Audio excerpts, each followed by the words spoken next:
Find the remaining zeros of a polynomial with real coefficients and having the specified degree in zeros.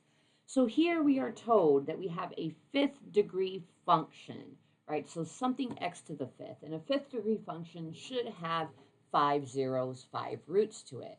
They gave us 3 of them. So they're telling us that 2 plus 5i, negative 3i are 3 out of 5 of our zeros. They're asking us to find the remaining 2. The way that we find the remaining 2 zeros is by using the conjugate pair theorem here. If you take a look, we have 2 complex roots. And the fact that we have 2 complex roots means that we can use the conjugate pair theorem, which says that if we have a complex root, its conjugate must also be a root. So we really just need to find the conjugate of 2 plus 5i, and then the conjugate of negative 3i, which will be our fourth and fifth roots for it.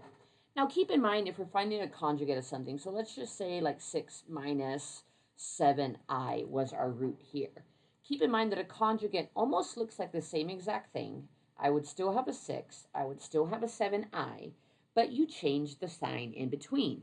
So the conjugate of 6 minus 7i is 6 plus 7i.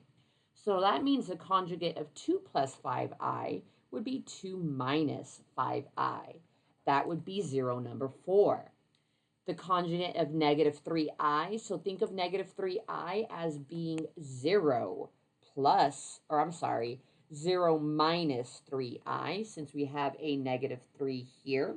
So the conjugate of that would be 0 plus 3i, or simply just the positive 3i for our fourth and fifth remaining roots.